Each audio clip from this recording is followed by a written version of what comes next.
இந்த இஸ்லாமிய வெறுப்பு அப்படிங்கிறது வந்து முதலில் இந்தியாவில் உருவாக்கியவர் அப்படின்னு பார்த்தீங்கன்னா அதை ஒரு சிஸ்டமேட்டிக்காக பண்ணவர் யாருன்னு கேட்டிங்கன்னா மணிரத்னம். பாகிஸ்தான் தீவிரவாதின்னு சொல்கிறதுக்கும் இஸ்லாமிய தீவிரவாதின்னு சொல்கிறதுக்கும் நிறைய வித்தியாசம் இருக்குது. தீவிரவாதிக்கும் மதத்துக்கும் எந்த சம்மந்தமும் கிடையாது.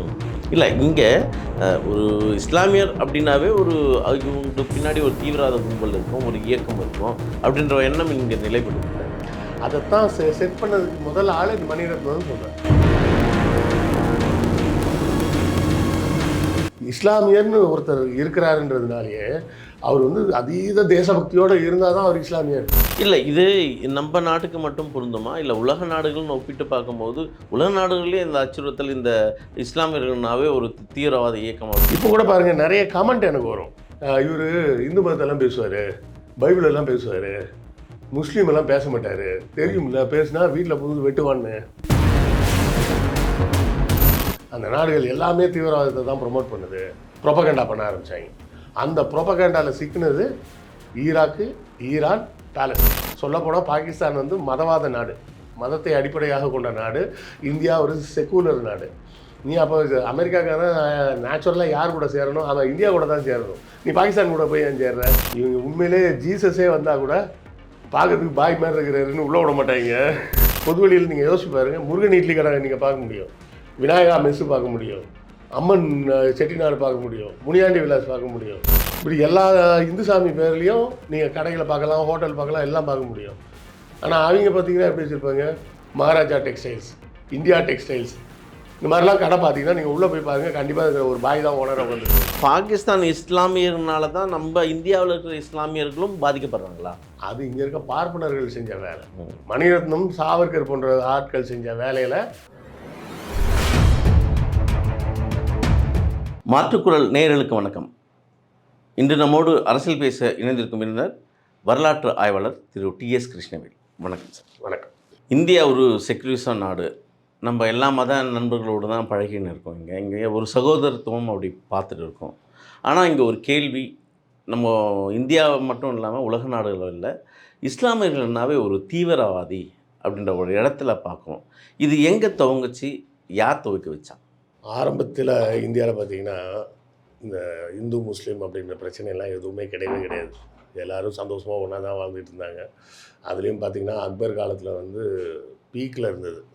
அக்பர், அவுரங்கசீப் காலத்திலலாம் அந்த ஒற்றுமை, மத நல்லிணக்கம்ன்றது வந்து ரொம்ப பீக்கில் இருந்த காலம். நிறைய பேர் அவுரங்கசீப்பை வந்து ஒரு தீவிர இஸ்லாமிய மன்னர் அப்படின்லாம் சொல்லுவாங்க. அப்படிலாம் கிடையாது.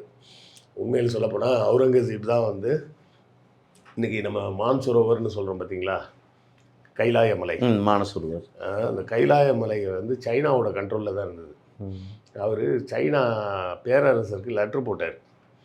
என்னென்ன, இந்த கைலாய மலை என்பது எங்கள் இந்து சகோதரர்களுக்கு ஒரு புனித தலம், அதை உங்கள் கண்ட்ரோலில் நீங்கள் வச்சுருக்கீங்க, நீங்கள் பௌத்த மதம், உங்களுக்கும் இந்த மலைக்கும் எந்த சம்மந்தமும் கிடையாது, அதனால் இந்த மலையை எங்கள்கிட்ட கொடுத்துருங்க, பணம் வேணால் சொல்லுங்கள் தர்றேன் அப்படின்னு சொல்லி லெட்டர் போடுறாரு. அவர் கொடுக்க முடியாதுன்னு பதில் வந்துருச்சு.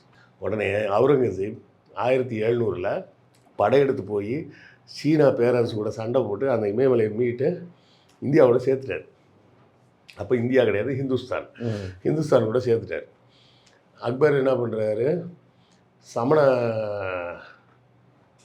மதமாக மகாவீரரோட பிறந்தநாள் கொண்டாடும்போது மொத்த பேரரசுலேயும் யாரும் மாமிசம் விற்கக்கூடாது, ஆல்கஹால் விற்கக்கூடாதுன்னு சட்டமே போடுறாரு. அக்பரோட மனைவிகளில் 16 பேர் ரஜபுத்திர ராணிகள், ரஜபுத்திர இளவரசிகள், அதில் 32 பேர் இந்து பெண்கள். ஸோ இப்படி தான் இருக்கிறாங்க இவங்க. வந்து அவுரங்கசீப்பை குறிப்பாக சொல்கிறதுக்கு ஒரே காரணம் என்னென்னா, அவுரங்கசீப்புக்கு முன்னையே இருந்த மன்னர்கள்லாம் வந்து இஸ்லாத்தை ரொம்ப தீவிரமாக கடைப்பிடிக்காதவங்க. இவர் இஸ்லாத்தில் சொன்னப்பட்ட கொள்கைகளை அரசாங்கத்தில் அவர் கடைப்பிடிக்கல, தன்னுடைய வாழ்க்கையில் கடைப்பிடிச்சார். சரிங்களா? இப்போ ஜஹாங்கீர்லாம் பார்த்தீங்கன்னா ஃபுல்லாக சரக்கு அடிப்பார். அது வந்து சார் தாமஸ் ராவ்னு ஒருத்தர் எழுதும்போது எப்படி எழுதுறாருன்னா, பாதுஷா வந்து காலையிலே சரக்கு அடிக்க ஆரம்பிச்சிடுவார், சாயங்காலத்துக்கு மேலே போதை பத்தலைன்னு அந்த சரக்கில் வந்து அபினை பக்கத்தில் உருட்டி வச்சுருப்பாங்க, அதை எடுத்து அதை உள்ளே கரைச்சி திருப்பி அடிப்பார் அப்படின்லாம் அவர் எழுதுறாரு. ஆல்கஹால்ன்றது இஸ்லாமை பொறுத்தவரை தடை செய்யப்பட்டது, பயன்படுத்தக்கூடாது. ஆனால் ஜஹாங்கீர் ஒரு முஸ்லீம் ராஜாவாக இருந்துட்டு அப்படி சரக்கடிச்சிட்டு இருந்திருக்கிறார். அவங்கெல்லாம் அப்படி இருந்துட்டு அவுரங்கசீப் வந்து தன்னுடைய வாழ்க்கையில் அந்த இஸ்லாத்தை கடைப்பிடிச்சாருன்ற ஒரு காரணத்தை வச்சுக்கிட்டு அவர் கொடுங்கோலன், நான் முஸ்லீம் அப்படி இப்படின்னு சித்தரிக்க ஆரம்பித்தாங்க. யார் சித்தரிக்க ஆரம்பித்தாங்கன்னா இந்த இந்துத்துவா குரூப் தான், சங் பரிவார் அமைப்புகள் தான் இந்த வேலைகளை முதல்ல தொடங்குறாங்க. இப்படி தொடங்கும்போது முதலாம் வட்டமேஜை மாநாடுலாம் நடக்கும்போது ஜின்னா வந்து தனி நாடுலாம் கேட்கல. ஜின்னா தனி நாடுலாம் முதல் வட்டமேஜை மாநாடுலலாம் தனி நாடுலாம் கேட்கல. அவர் வந்து தனி தொகுதி தான் கேட்டார். தனி தொகுதினா அது இப்போ உள்ள மாதிரி தலித் மக்களுக்காக தனியாக ரிசர்வ் செய்யப்பட்ட தொகுதி அந்த மாதிரி கிடையாது. அவங்க கேட்குறது எப்படின்னா ஜென்ரல்லையும் போடுவாங்க, ப்ளஸ் அவங்களுக்குன்னு தனியாக சில எம்எல்ஏக்களை அவங்களே தேர்ந்தெடுக்கணும் அப்படின்ற மாதிரி தான் கேட்டாரே தவிர தனி நாடெல்லாம் அவர் கேட்கல. காந்தி இர்வின் ஒப்பந்தம்னு ஒன்று வந்த உடனே தான் அவர் யோசிக்க ஆரம்பிச்சிட்டார். ஏன்னா இந்த சங் பரிவார் கும்பல் வந்து அப்போவே வந்து ஆட்சி அதிகாரத்தில் வந்து இஸ்லாமியர்கள் வராமல் பார்த்துக்கணும் அப்படின்ற மாதிரிலாம் பேச ஆரம்பிக்கிறாங்கன்றதை பார்த்த உடனே தான் இப்போது இதுக்கு மேலே நம்ம இங்கேயே இருந்தோம்னா நம்மளை ஒடுக்குமுறைக்கு ஆளாக்கப்படலாம் இஸ்லாமியர்கள் அப்படின்னு சொல்லி தான் தனி நாடு வேணும்னு அதுக்கப்புறம் தான் கேட்குறாரு. காந்தி இர்வின் ஒப்பந்தம் வர ஜின்னா தனி நாடு கேட்கல, சரியா? ஏன்னா அந்த டைமில் வந்து இவர் வின்சன் சர்ச்சில் வந்து பேசுகிறார், எங்கள் லண்டனில் பேசுகிறார். இந்த காந்தி இர்வின் ஒப்பந்தம் மிகவும் தவறானது, இது அந்த காந்தி சொன்னதுக்கு நம்ம சரி சொல்லியிருக்கக்கூடாது, சொன்னது ரொம்ப தப்பு. ஏன்னா அவர்கள் கேட்பது சுதந்திர நாடு இல்லை, அவர்கள் கேட்பது பிரிட்டிஷ் அரசாங்கம் ஏற்படுத்தி வைத்திருக்கக்கூடிய இந்த போலீஸ் மற்றும் மிலிட்ரி சிஸ்டத்தை ஏன்ட்ட கொடுன்னு கேட்குறாங்க. அப்படி நம்ம கொடுத்தோம்னா இந்த மிலிட்ரி போலீஸை வச்சுக்கிட்டு இஸ்லாமியர்கள் மற்றும் தலித்துகள் மீது பெரிய அளவில் ஒடுக்குமுறைகளை இந்த பார்ப்பனிய கூட்டம் செய்யும். இது ஏதோ பெரியாரோ அம்பேத்கரோ சொன்ன வார்த்தைகள் இல்லை, வின்சன் சர்ச்சில் சொல்கிறார். அங்கே வந்து லண்டனில் ஆர்தர் ஹால் அப்படின்னு ஒரு இடம் இருக்குது, அந்த இடத்துல அவர் பேசின அந்த பேச்சு வந்து ஒரு ஸ்பீச். அது அதில் சொல்லும்போதே அந்த ஸ்பீச்சுக்கு தலைப்பே தான், அவர் டியூட்டி இன் இந்தியா அப்படின்னு, இந்தியாவில் நமது கடமை என்ன அப்படின்னு. அப்போவே அவர் சொன்னது என்னென்னா, நாம் உருவாக்க வேண்டியது ஸ்ட்ராங்கான மாநிலங்களை உருவாக்கணும் முதல்ல. அப்படி மாநிலங்கள் உருவான பிறகு ஒரு பேருக்கு ஒரு யூனியன் கவர்மெண்ட் மாதிரி இருக்கணும், ஃபெடரல் கவர்மெண்ட் மாதிரி இருக்கணும். அந்த ஃபெடரல் கவர்மெண்ட்டில் military, postal service, railway service, export import policy, இப்படிப்பட்ட பொதுவான விஷயங்களை மட்டும்தான் அவங்கள்ட்ட கொடுக்கணும். மற்ற எல்லா அதிகாரமும் மாநிலங்களில் தான் இருக்கணும். அப்போ தான் வந்து அமெரிக்காவை போல், கனடாவை போல், ஆஸ்திரேலியாவை போல் ஒரு பவர்ஃபுல் நாடாக இந்தியா மாறும் அப்படின்னு அவர் பேசுகிறார். ஆனால் அவங்க அப்படி கொடுக்கல. அவங்க வந்து காந்தி கேட்ட மாதிரி மொத்தமாக அள்ளி அவங்க கையில் கொடுத்துட்டு போயிட்டாங்க. அந்த நேரத்தில் தான் பார்த்திங்கன்னா சாவர்கர் போன்றவர்கள்லாம் மதத்தை நிலத்தோடு சம்மந்தப்படுத்த ஆரம்பிக்கிறாங்க. மதத்துக்கும் ஒரு நிலத்துக்கும் எந்த சம்மந்தமும் கிடையாது, மதம்ன்றது ஒரு நம்பிக்கை, அவ்வளோதான். சாவர்கர் என்ன சொன்னார், இந்து மதம் இங்கே தான் தோன்றுச்சு, அதனால் அது இந்தியர்களுக்கான மதம், இஸ்லாமும் கிறிஸ்தவ மதமும் இங்கே தோன்றிய மதம் இல்லை, அது அரேபியாலையும் ஜெருசலேம்லேயும் தோன்றிய மதம், அது வெளிநாட்டு மதம் அப்படின்னு ஒரு மொக்கையாக ஒரு கான்செப்ட் வைக்கிறாரு. அப்போ நான் ஒன்று கேட்குறேன், ஜப்பானில் ஒரு முஸ்லீம் இருக்காருன்னு வச்சுங்க, நீ ஜப்பான்காரனே இல்லைடா அரேபியாவுக்கு போன்னு துரத்த முடியுமா? யோசிச்சு பாருங்க. அதே தானே, ஒரு மதத்துக்கும் நிலத்துக்கும் சம்மந்தம் கிடையாது. ஒரு ஜப்பானியக்காரன் வந்து முஸ்லீமாக இருக்கலாம், ஒரு ஆப்பிரிக்காக்காரன் கிறிஸ்டினாக இருக்கலாம், ஒரு ஆஸ்திரேலியாக்காரன் இந்துவாக கூட இருக்கலாம். ஸோ எந்த நிலத்துக்கும் எந்த மதமும் சம்மந்தம் கிடையாது. ஆனால் மதத்தை நிலத்தோடு சம்மந்தப்படுத்தி பேச ஆரம்பித்து முஸ்லீம் விரோதத்தை முதலில் வளர்க்க தொடங்கியது சாவர்கர். ஆனால் அந்த காலத்தில் அது பெருசாக எடுபடலை அப்போ. ஏன்னா அப்போ வந்து இந்தியா சுதந்திரம் அடையாத காலம், இஸ்லாமியர்கள் எல்லாருமே சுதந்திர போராட்டத்தில் ஈடுபட்டிருக்காங்க. பாகிஸ்தான் கேட்ட முகமது அலி ஜின்னா இப்போது இருக்கக்கூடிய பாகிஸ்தானில் பிறந்தவர் இல்லை, அவர் பிறந்து வளர்ந்தது பூரா பாம்பேயில், சரிங்களா? இதுதான் இந்து தேசம் அப்படின்னு பேசிகிட்டு இருக்க இந்த அத்வானி, வாஜ்பாயெலாம் இங்கே பிறந்தவங்க இல்லை, அவங்கெல்லாம் இப்போ இருக்கக்கூடிய பாகிஸ்தானில் பிறந்தவங்க, லாகூர் பகுதியில் பிறந்து வளர்ந்தவங்க. ஸோ இது வந்து ஒரு கேள்விக்குறியான விஷயம். இந்த இஸ்லாமிய வெறுப்பு அப்படிங்கிறது வந்து முதலில் இந்தியாவில் உருவாக்கியவர் அப்படின்னு பார்த்தீங்கன்னா அதை ஒரு சிஸ்டமேட்டிக்காக பண்ணவர் யாருன்னு கேட்டிங்கன்னா மணிரத்னம். ம்.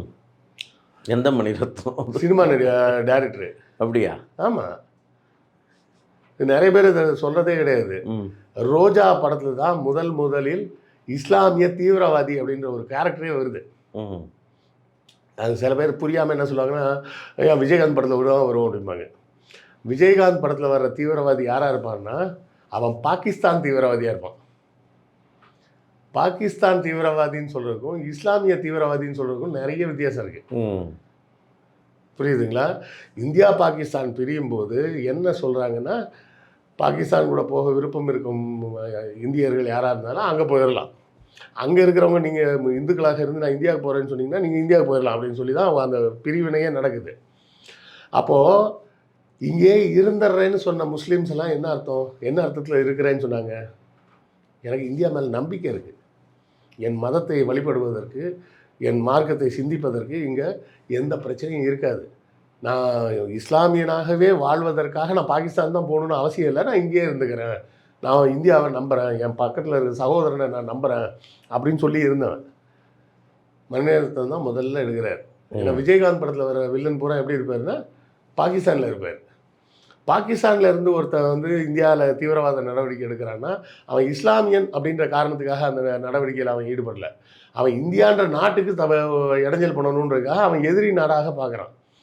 இவர் எப்படி காமிக்கிறாருன்னா, காஷ்மீரை சேர்ந்த ஒரு முஸ்லீமு கோயம்புத்தூரில் வந்து இன்ஜினியரிங் படிச்சுட்டு காஷ்மீரில் போய் தீவிரவாத நடவடிக்கையில் ஈடுபடுறான் அப்படின்னு அவர் படத்தில் காமிக்கிறார். அதாவது ஒரு இந்தியன் இந்தியாவுக்கு எதிராக செயல்படுறான் அப்படின்னு முதல்ல புள்ளியார் சொல்லி போட்டு ஆரம்பிச்சு வச்சது மணிரத்னம் தான். இதுக்கு முன்னாடி இந்த முஸ்லீம்ல தீவிரவாதியாக எந்த படத்துலையும் காட்டல, எல்லா தீவிரவாதியாக முஸ்லீம் யாரும் இங்கே கைது பண்ணல இந்தியாவில். அப்படியா? அதாவது தீவிரவாதிக்கும் மதத்துக்கும் எந்த சம்மந்தமும் கிடையாது. இல்லை, இங்கே ஒரு இஸ்லாமியர் அப்படின்னாவே ஒரு அவங்க பின்னாடி ஒரு தீவிரவாத கும்பல் இருக்கும், ஒரு இயக்கம் இருக்கும் அப்படின்ற எண்ணம் இங்கே நிலைப்படுது இல்லை? அதைத்தான் செட் பண்ணதுக்கு முதல் ஆள் மணிரத்னம்னு சொல்கிறேன். 95க்கு முன்னாடி அப்படிலாம் கிடையாது. நீங்கள் எம்ஜிஆர் காலத்து படங்கள்லாம் எடுத்து பாருங்க, குலே பகவாலி அப்படின்னு ஒரு படம் எடுத்துப்பார். படம் ஃபுல்லாகவே எல்லாரும் முஸ்லீம் கேரக்டர்ஸ் தான் வரும். பாவ மன்னிப்புன்னு நினைக்கிறேன். அதில் ஒரு படத்தில் சிவாஜி நல்லா தாடி வச்சு குல்லாலாம் போட்டு அவர் முஸ்லீமாகவே நடிச்சிருப்பார். ஒரு ஹீரோவாகவே முஸ்லீம் இருப்பார். ஒரு முஸ்லீமை ஒரு ஹீரோவாகவே போட்டு அதுக்கப்புறம் எப்போ படம் வந்ததுன்னு சொல்லுங்கள்? மணிரத்னம் வந்ததுக்கப்புறம். இப்போ ரீசெண்டாக வெளிவந்த நம்ம வெங்கட் பிரபுவோட படம் தான், அந்த சிம்பு நடித்த ஒரு படம் வந்து பார்த்தீங்களா, மாநாடு. அந்த ஒரு படத்தில் தான் ஹீரோ வந்து முஸ்லீமாகவே காமிச்சிருப்பாங்க. மற்றபடி எப்போதுமே முஸ்லீம்களை தீவிரவாதியாக மட்டுமே காட்டுறது அப்படின்ற மாதிரி படங்கள் எடுக்க தொடங்கியது மணிரத்னம் தான். முஸ்லீமை நல்லவனாக காட்டினாலும் எப்படி காட்டுவாங்கன்னா அதீதமான தேசபக்தி கொண்டவராக காட்டுவாங்க. ஏன் அவங்க அப்படி நிரூபிக்க வேண்டிய கட்டாயம் என்ன இருக்குது? இஸ்லாமியர்னு ஒருத்தர் இருக்கிறாருன்றதுனாலேயே அவர் வந்து அதீத தேசபக்தியோடு இருந்தால் தான் அவர் இஸ்லாமியர். இல்லை, இது நம்ம நாட்டுக்கு மட்டும் பொருந்துமா, இல்லை உலக நாடுகள்னு ஒப்பிட்டு பார்க்கும்போது உலக நாடுகளிலே இந்த அச்சுறுத்தல், இந்த இஸ்லாமியர்கள்னாவே ஒரு தீவிரவாத இயக்கம் அப்படின்ற ஒரு இது வந்து சொல்கிறேன், அதுக்கு நான் வர்றேன். முதல்ல இந்தியாவில் தான் இந்த பிரச்சனை ஆரம்பிச்சது. இந்த பிரச்சனையை ஆரம்பித்தது சாவர்கர். ஒரு தொடக்க புள்ளியே இதுதான். ஆமாம், தொடக்க புள்ளி இந்தியா தான். இந்தியாவில் தான் ஆரம்பித்தது, சாவர்கர் தான் ஆரம்பித்தது. அதன் பிறகு மற்றவங்களும் அதை மணிரத்னம் ஆரம்பித்தார். மணிரத்னம் ஆரம்பித்ததுக்கப்புறம் இது வந்து ஒரு ட்ரெண்டு மாதிரி ஆகி நிறைய பேருக்கு வந்து எதுக்கு இப்படி ஒரு படம் எடுக்கிறோன்னே தெரியாமையே அவங்க எதிரினா பாம் வைக்கிறவன் முஸ்லீமை போட்டுரு அப்படின்ற மாதிரி வரிசையாக படம் எடுக்க ஆரம்பிச்சிட்டாங்க. துப்பாக்கி படமா அப்படி தானே, ஸ்லீப்பர் செல் ஃபுல்லாக முஸ்லீம்ஸாக இருந்தாங்க அப்படின்னு. அப்போ முஸ்லீம்னாலே தீவிரவாதி தான் அப்படின்ற மாதிரி ஒரு செட்டப்பை உருவாக்கி படம் எடுத்து காமிக்க ஆரம்பித்தது மணிரத்னத்தை தொடங்கினது தான். இதை பார்த்து தெலுங்குக்காரனும் எடுக்க ஆரம்பித்தான், அந்த ஹிந்திக்காரனும் எடுக்க ஆரம்பித்தான். 2014 ஜி வந்ததுக்கப்புறம் இந்த போக்கு இன்னும் அதிகமாகிடுச்சு. அதிகமாகி வேணும்னு முழுக்க வன்மத்தோடு படமே எடுக்க ஆரம்பிச்சிட்டாங்க. அதான் அந்த காஷ்மீரி ஃபைல்ஸு, அப்புறம் கேரளா ஸ்டோரிஸு, இதெல்லாம் குறிப்பாக மக்கள் மத்தியில் இஸ்லாமியர் அப்படின்னா அவங்க தீவிரவாதி தான் அப்படின்ற மாதிரி. இப்போ கூட பாருங்கள், நிறைய கமெண்ட் எனக்கு வரும். நான் அந்த கமெண்ட்டை பார்த்துட்டு சிரிச்சுட்டு போயிடுவேன். எப்படி பொது புத்தி மாறி இருக்குன்னு பாருங்கள். இவர் இந்து மதத்தெல்லாம் பேசுவார், பைபிள் எல்லாம் பேசுவார், முஸ்லீம் எல்லாம் பேச மாட்டார், தெரியுமில்ல பேசுனா வீட்டில் புது வெட்டுவான்னு.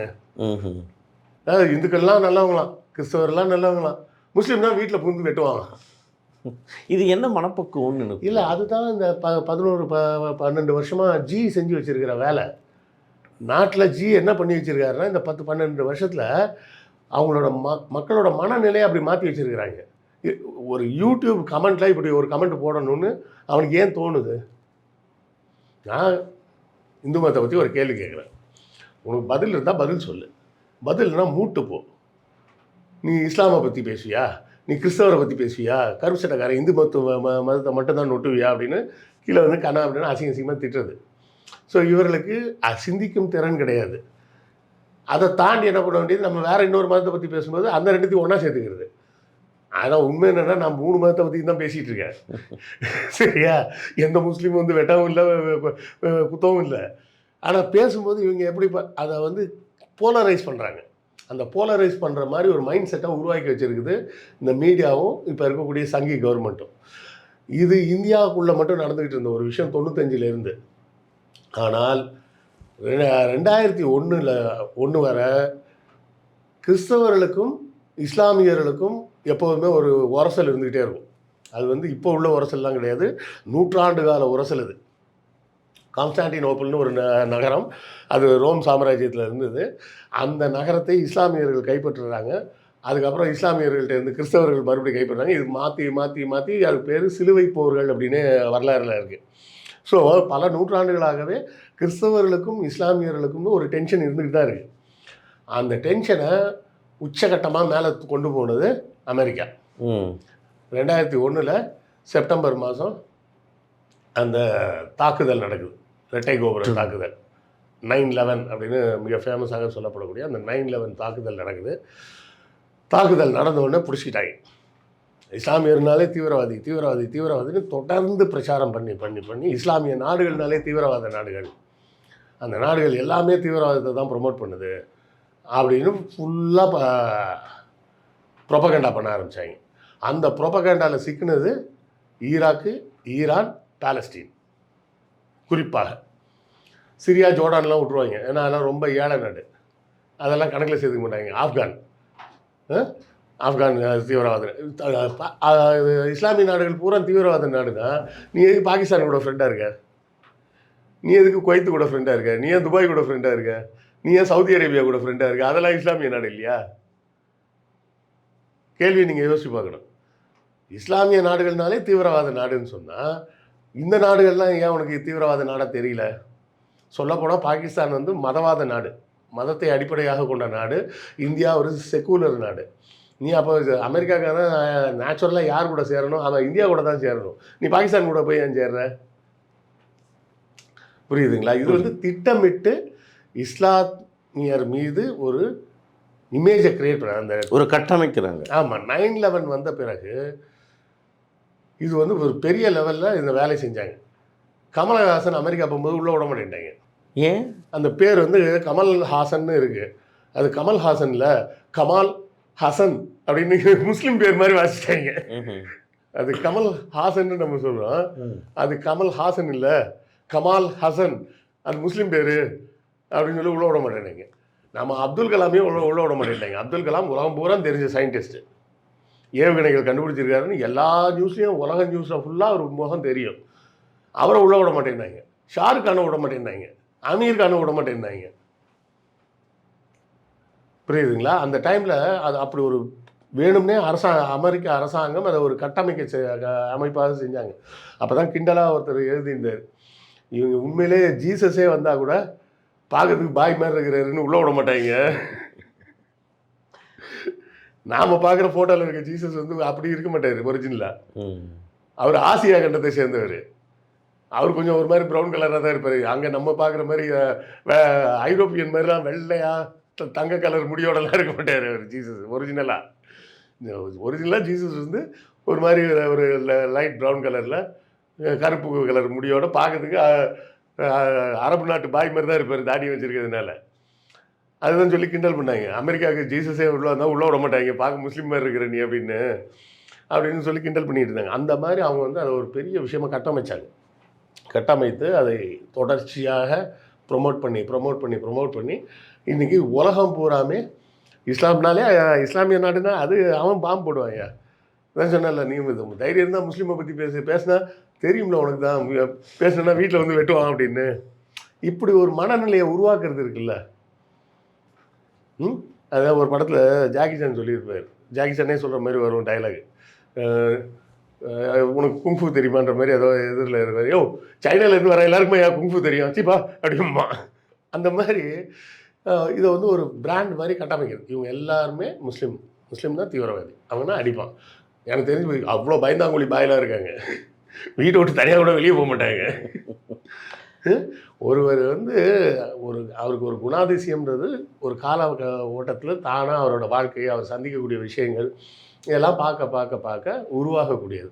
ஒரு முறை நான் கோர்ட்டுக்கு போயிருக்கப்போ சொல்கிறேன். கோர்ட்டில் ஒரு கேஸ் விஷயமாக போயிருக்கோம். அவர் எப்போ இருக்குன்னா 2006 அந்த காலகட்டத்தில், 2006 2007. அப்போ என் கூட ஒரு தம்பி ஒருத்தர் வராப்பில். அப்போ எங்கள் கேஸு கூப்பிடவே இல்லை, அதுக்குள்ளே பிரேக் விட்டாங்கன்னு பாத்ரூம் போகிறோம். பாத்ரூம் போயிட்டு வெளியே வரும்போது கேட்குறாப்புல, பக்கத்தில் ஒரு போலீஸ்மேன், ஒரு கான்ஸ்டபிள் உச்சா போயிட்டுருக்காரு.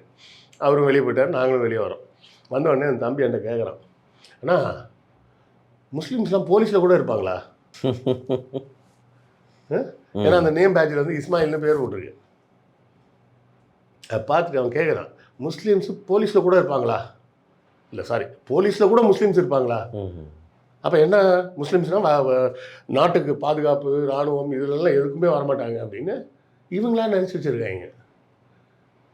1975 சண்டேயில் பரம்வீர் சக்ரா விருது வாங்கினவர் ஒரு முஸ்லீம், இந்திய படையில் இருந்தவர். பாகிஸ்தானுக்கு எதிரான போரில் தன் உயிரை தியாகம் பண்ணி பரம்வீர் சக்ரா விருது வாங்கியிருக்கிறாரு. அப்போ இவங்க இந்த மீடியா செஞ்சு வச்சுருக்கிற வேலை எவ்வளோ வந்து ஒரு கன்றாவியான கேவலமான ஒரு வேலைன்னு பாருங்கள். சில நேரங்களில் மீடியாக்கள் வந்து பொறுப்பு இல்லாமல் இருந்தாங்கன்னா இப்படி தான் நடக்கும். ஆனால் இங்கே இந்த நீங்கள் சொன்ன அந்த வேலை யார் அந்த முஸ்லீமாக இருந்தால் நேஷனுக்காக வேலை செய்ய மாட்டாங்க, காவல்துறையில் இருக்க மாட்டாங்க, இது மாதிரிலாம் ஒரு இது இருக்கு இல்லையா, கட்டமைப்பு இருக்கு இல்லையா. இதே ஒரு முஸ்லீமோட வேலை என்னன்னா, அவர் வந்து இந்த கஞ்சா வைப்பார், அந்த திருட்டு விசிறி வைப்பாங்க, இது மாதிரிலாம் ஒரு பார்வை இருக்குல்ல. அதுவும் வந்து நம்ம பர்மா பஜாரில் போய் இன்றைக்கும் பாருங்கள், அந்த கடை பூரா முஸ்லீமாக உட்காந்துருக்காங்க. அதில் ஒரு 4 முஸ்லீம் கடை இருக்கும். எல்லாம் இந்த சைனா ஐட்டம் அது இதுன்னு எதையாவது ஃபாரின் சென்ட்டு ஸ்மக்லிங் குட்ஸ் அப்படின்னாவே அது முஸ்லீம் இஸ்லாம் பாய் இருக்காருப்பா, அங்கே போனால் கிடச்சிடும் அப்படின்ற ஒரு எண்ணம் இருக்குல்ல. ஆமாம், அதான் அது கட்டமைக்கப்பட்டது தான். நீங்கள் அப்படியே வாங்க, பர்மா பஜார் போவோம், கேமரா எடுத்துகிட்டே வாங்க, வரிசையாக எத்தனை கடையில் பாய் கடையாக இருக்குதுன்னு பார்ப்போம். பாய் கடை இருக்கும், நீங்கள் சொல்கிற மாதிரி தான் எல்லா கடையும் பாய் கடையாக தான் இருக்கணும். பாய்ங்க அதிகபட்சமாக என்ன பிஸ்னஸ் பண்ணுவாங்கன்னு பார்த்தீங்கன்னா, ஒரு ஃபேன்சி ஸ்டோர் வைப்பாங்க. பெரும்பாலும் பார்த்தீங்கன்னா ஃபேன்சி ஸ்டோர் தான் வச்சுருப்பாங்க. அப்போ கூட அல்லா ஃபேன்சி ஸ்டோர், இஸ்மாயில் ஃபேன்சி ஸ்டோர்னு பேர் கூட வைக்க மாட்டாங்க. அதுக்கே பயந்துட்டு உட்காந்துருக்காங்க அவங்களே. இவங்களை தீவிரவாதின்றாங்க. இல்லை, அப்படி வச்சோம்னா நம்ம கடைக்கு வரமாட்டாங்களோன்னு பயந்துக்கிட்டு ரோஜா ஃபேன்சி நீங்கள் பார்த்துருப்பீங்க. Roja fancy, Raja fancy, India fancy, Maharaja fancy, இப்படி தான் பேர் வச்சுருப்பாங்க. அதிகமாக என்ன போனீங்கன்னா பிஸ்மின்னு வச்சுருப்பாங்க. அந்த பிஸ்மில்லா கூட போட்டுக்க மாட்டாங்க, பிஸ்மியோடு நிப்பாட்டிப்பாங்க. ஏன்னா அவங்க பொது வேலையில் வியாபாரம் பண்ணுறோம், நம்ம மத அடையாளத்தை வச்சோம்னா ஒரு வேளை வராமல் போயிட்டாங்கன்னா என்ன பண்ணுறதுன்னு பயந்துட்டு. ஆனால் இவங்க வைக்கிறது எப்படி வைப்பாங்க, அம்மன் சிட்டுநாடு உணவகம், முருகன் இட்லி கடைலாம் இவன் பேர் வைப்பான். அப்போ நீங்கள் ஏற்கனவே அவங்களுக்கு உனக்கு இருக்கிற ஸ்பேஸ் அவங்களுக்கு இல்லை. பொதுவெளியில் நீங்கள் யோசிச்சு பாருங்கள், முருகன் இட்லி கடை நீங்கள் பார்க்க முடியும், விநாயகா மெஸ்ஸு பார்க்க முடியும், அம்மன் செட்டிநாடு பார்க்க முடியும், முனியாண்டி விலாஸ் பார்க்க முடியும். இப்படி எல்லா இந்துசாமி பேர்லேயும் நீங்கள் கடைகளை பார்க்கலாம், ஹோட்டல் பார்க்கலாம், எல்லாம் பார்க்க முடியும். ஆனால் அவங்க பார்த்தீங்கன்னா எப்படி வச்சுருப்பாங்க, மகாராஜா டெக்ஸ்டைல்ஸ், இந்தியா டெக்ஸ்டைல்ஸ், இந்த மாதிரிலாம் கடை பார்த்தீங்கன்னா நீங்கள் உள்ளே போய் பாருங்கள், கண்டிப்பாக இருக்கிற ஒரு பாய் தான் ஓனராக வந்துட்டு போயிரு. ஏன் அவர் வச்சுக்கூடாதா? இஸ்மாயில் ஃபேன்சி ஸ்டோர் வைக்க மாட்டாங்க. நீங்கள் வைக்கிறதுக்கு உண்டான ஸ்பேஸ் கொடுக்காம வச்சுருக்கீங்க அவங்களுக்கு. இது வந்து முஸ்லீம்ஸுக்கு மட்டும் இல்லை, கிறிஸ்டியன்ஸுக்கும் இப்படி தான். நான் இன்றைக்கி ஒன்று பார்க்குறேன், நிசி லேடிஸ் பிஜின்னு போட்டிருக்காங்க. நிசின்றது அது அதோட ஃபுல் பேர் வந்து வேற ஒன்று எனக்கு மறந்துடுச்சு. அது கிறிஸ்டியன்ஸில் உள்ள முக்கியமான ஒரு பேர் அது. நம்மளால் பார்க்க முடிஞ்சிருக்குதானே யோசிச்சு பாருங்க. எங்கேயாவது நீங்கள் போர்டு அது மாதிரி பார்த்துருக்கீங்களா? அதிகம் போனால் இந்த பில்டிங் ஜாமான் விற்கிறாங்கல்ல, கட்டட பொருட்கள், அந்த இடத்துல வேணால் 1, 2 கடைகளில் நீங்கள் இந்த அளவுக்கு இஸ்லாமியர்கள் மீது வெறுப்புணர்ச்சி வர்றதுக்கு காரணம் நீங்கள் இந்த உதாரணம் சொல்கிறீங்க. நம்ம என்னை பொறுத்த சின்ன வயசுலலாம் நம்ம பாகிஸ்தான், இந்தியா பாகிஸ்தான் அப்படி மோதல் இருந்தாவே பாகிஸ்தான் தொடுத்துருச்சுன்னா மேலெல்லாம் அடித்து தெருவெல்லாம் சுற்றுவாங்க ஊரெல்லாம். இது ஒரு கலாச்சாரமாகவே பின்பற்ற ஆரம்பித்தாங்க. பாகிஸ்தானாவே நம்ம எதிரி நாடு அந்த பார்வையில் அந்த பார்வை தப்பு கிடையாது.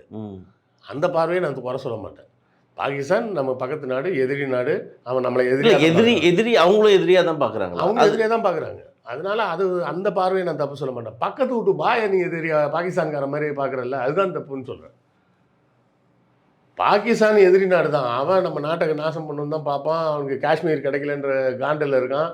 இன்னும் நான் சுதந்திரம் அடைஞ்சு 70 வருஷம் ஆனாலும் அந்த காஷ்மீர் நமக்கு வரலன்ற கடுப்பில் தான் இருக்கான். இந்த பாகிஸ்தான் இஸ்லாமியர்னால தான் நம்ம இந்தியாவில் இருக்கிற இஸ்லாமியர்களும் பாதிக்கப்படுறாங்களா?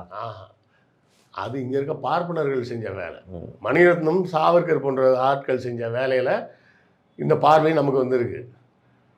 நம்ம வந்து என்றைக்கும் பக்கத்து வீட்டு பாயை வந்து பாகிஸ்தான்காரனை நம்ம பார்த்தது இல்லை. பார்க்க வச்சுட்டாங்க.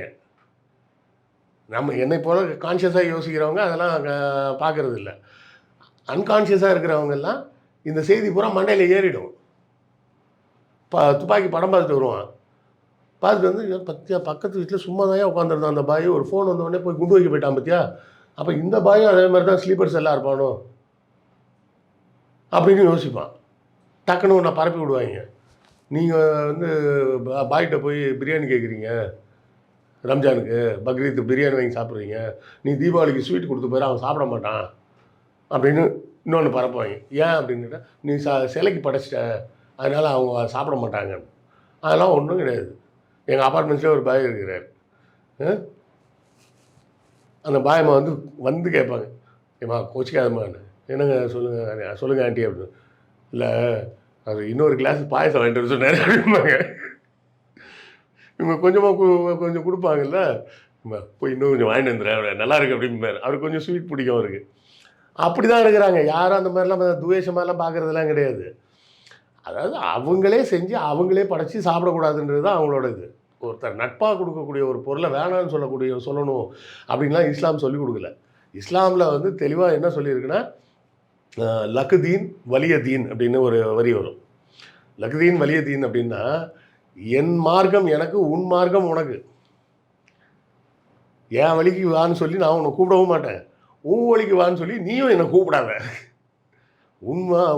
உன் மார்க்கம் உனக்கு, என் மார்க்கம் எனக்கு. அதுதான் அவங்களோட கோட்பாடு. ஆனால் இவங்க எப்படி பரப்பி வச்சுருக்காங்கன்னா, இஸ்லாமியர்லாம் வெட்டுவாங்க, குத்துவாங்க, பாம்பு வைப்பாங்க, மிரட்டி மதம் மாற சொல்லுவாங்க, இப்படி பரப்பி வச்சுருக்காங்க. மதம் வந்து நீங்கள் எப்படிங்க மாற முடியும் ஒருத்தர் மிரட்டி? யோசிச்சு பாருங்க. இப்போ நீங்கள் இதுக்கு முன்னாடி சொல்லும்போது சொன்னீங்க, இந்தியா என்ற நாடு பேர் வைக்கிறதுக்கு முன்னாடி ஹிந்துஸ்தான் இருந்தது. ஹிந்துஸ்தான் இருக்கும்போது இது போல் இந்த பிரிவினை எல்லாம் இருந்தது மதத்துக்குள்ளே அப்படின்னீங்க. இப்போ இந்தியான்னு பேர் பிரிச்சுட்டு பல மாநிலங்களாக பிரிச்சுட்டாங்க.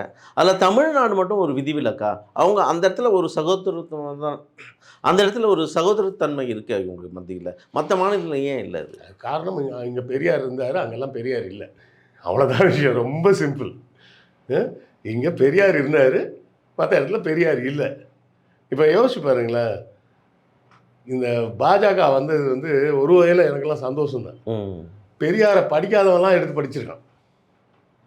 ஒவ்வொரு வருஷமும் புத்தக கண்காட்சியில் பார்த்தீங்கன்னா, பெண் ஏன் அடிமையானால் புக்கு தான் கண்ணாபின்னான்னு இருக்குது. இந்த வருஷம் தேங்க்ஸ் டு பராசக்தி படம் எல்லாரும் வந்து தீ பரவட்டும் புக்கு கொடுன்னு தான் கேட்டுக்கிட்டு இருந்தாங்க. சரியா?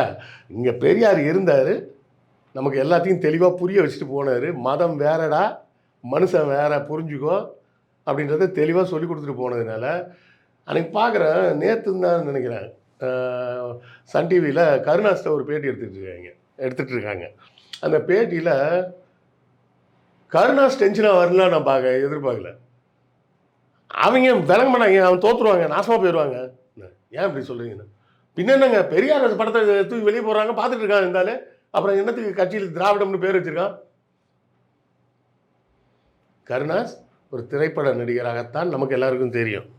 இப்போ அவர் எந்த இடத்துக்கு மாறுறாரு? அவர் இப்பவும் சொல்கிறார், நான் முக்குளத்தோர் புலிப்படைன்னு ஒரு கட்சி வச்சுருக்கேன், அந்த முக்குளத்தோருக்காக தான் நான் கட்சி நடத்துகிறேன்னு சொல்கிறார். ஆனாலும் பெரியாரை பற்றி சொன்னால் கோவம் வருது இல்லை? பெரியாரை சொன்னால் தமிழ்நாட்டில் பார்ப்பனர்களை தவிர மீது எல்லாருக்கும் கோவம் வரும். தொடர்ந்து பேசுவோம். மிக்க நன்றி. நன்றி.